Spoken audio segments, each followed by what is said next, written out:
If you take a little turn on a particular country road near Sequim, Washington, before long you will happen upon a lovely and curious sight. A little green country church greets you. Very quickly, however, you notice that there's something unusual about this place. There are clues all about that create in you a curiosity. Just what's up? There's something different happening here, and that is because it is the home of Keith and Kryz Ross, two very creative and energetic people.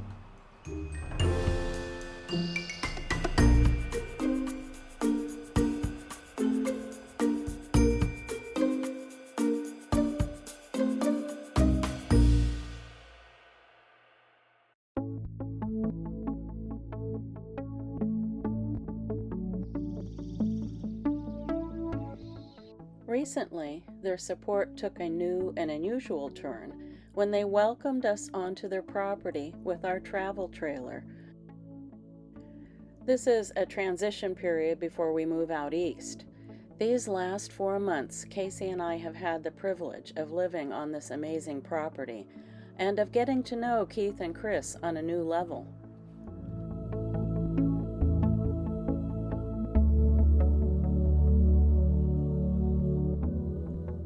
Come along with me today on Pastel Tapas and see this beautiful land, filled with dynamic changes over these 4 months.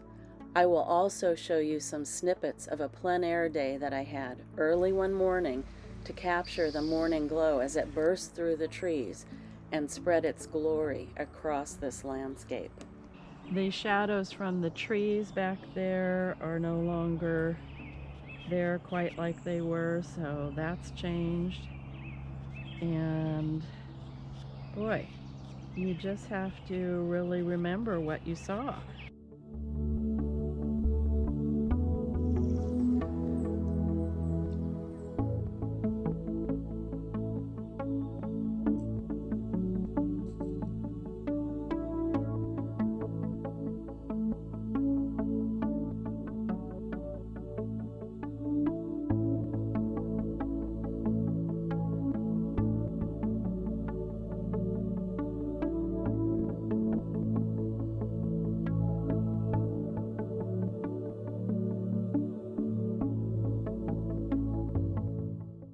And look at how they fold together even. They just are amazing little berries. You know, the first taste you get is a little tartness, but then there's a burst of sweet underneath it. I love the flavor of these. They're better than raspberries. They're so delicious. They actually are coming up from here because some of them are like suckers on the tree.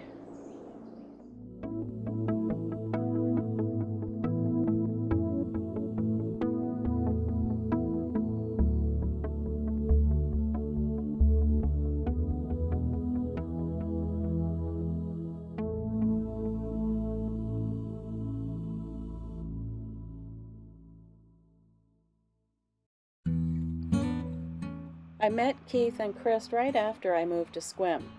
I was looking for a place to have a pastel workshop, and they graciously let me use their downstairs studio for that.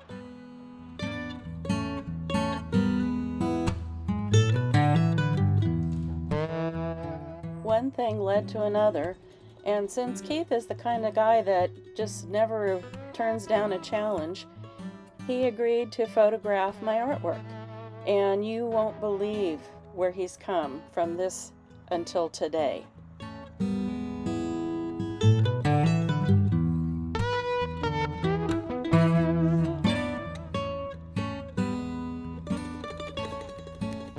So I'm in the studio of Keith Ross right now, and he's getting set up to shoot an image of the pastel that I painted out on his, would you call it the back 40 maybe? There you go, yeah, easily. Yeah, You know, they just have such a wonderful property, and I've had the pleasure of doing some plein air painting out there.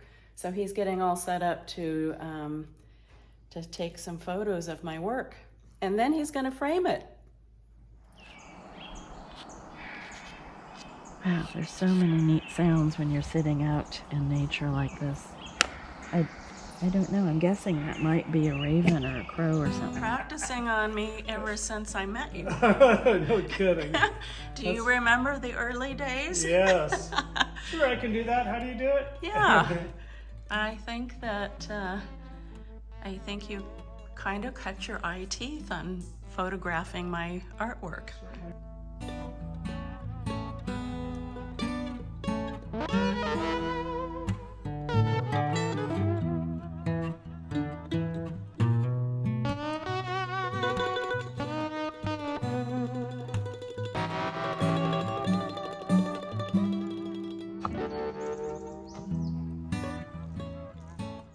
These are evergreens, and they do have some,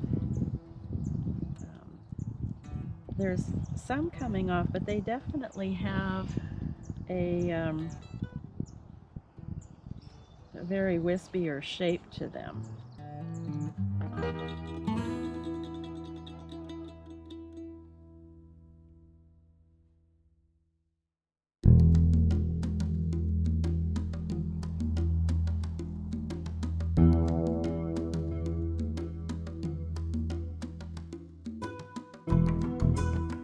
So we're gonna start, Keith's gonna start making the frame for the pastel, and this is the wood that he picked out here.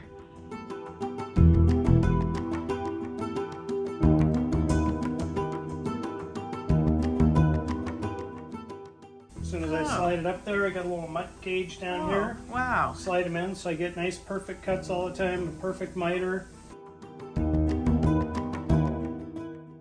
The higher I go up there, the darker this is becoming because it's kind of silhouetted against the sky.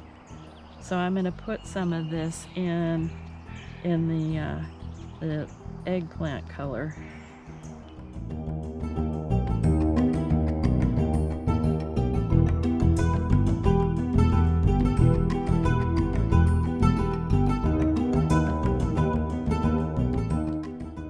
Like that. Oh yeah. So it's just a little sharp V nail that this presses in there. It's air operated. It's as simple as pushing this in here. Like a little foot mechanism down here that operates the air. Get your thumb out of the way. Yeah, always have your thumb out of the way. And if you don't, you know right away. Oh yes.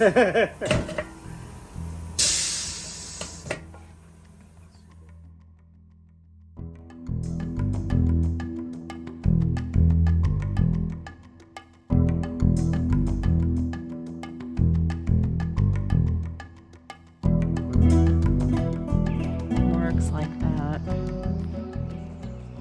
These are big leaf maples, and the leaves are quite large. There's actually one that's sticking quite a ways out there. I probably won't do that. And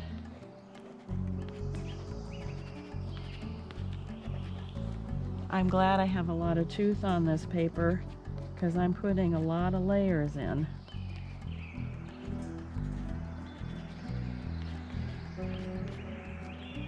As they get higher, you see more of the sun shining through. And so I'm going to put some brighter pops of color out here.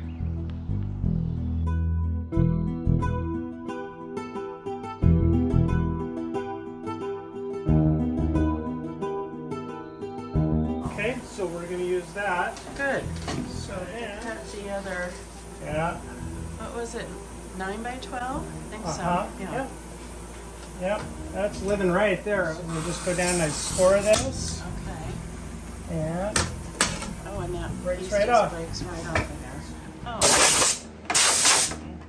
So these spacers can go in either against the glass or you can just put them against the frame when I'm working with a smaller piece. Yeah, you can use up all your scraps. Yeah.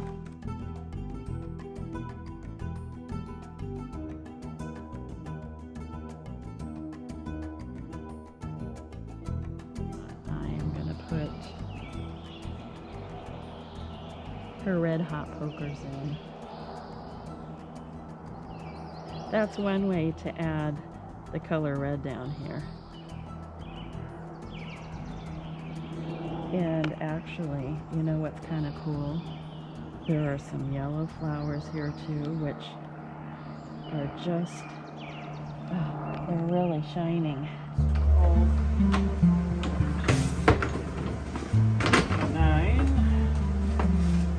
I have a couple different kinds. This is the water activated one. This one is probably the most archival.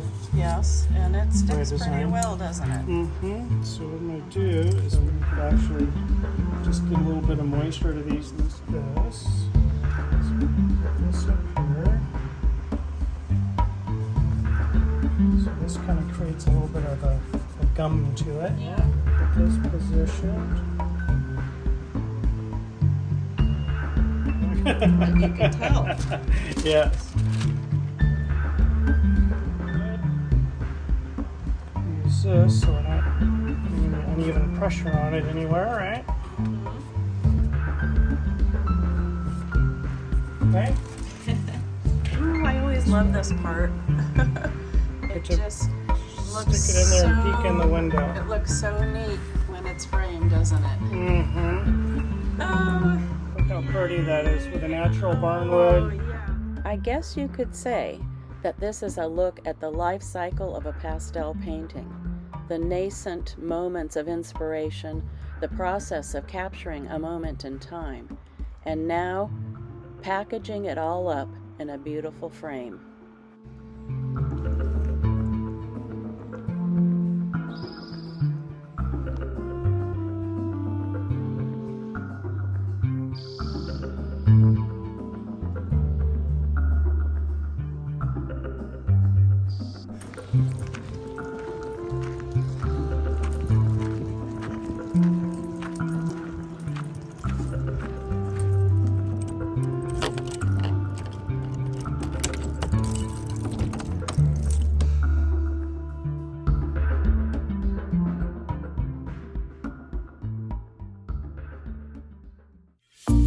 Hello there, so we're at the end and we saw the life cycle. Hello there. I need a longer arm. Oh, Yeah, there we go. okay, it's on.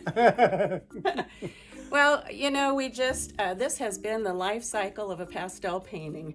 And the reason I wanted to do this, as you well know, is Casey and I have had the privilege of living on the property of these fine people. And so I wanted to gift to them this painting, this pastel that I did. It is a plein air painting, and you've seen me paint it now, and you saw Keith frame it. What a blessing you have been to us.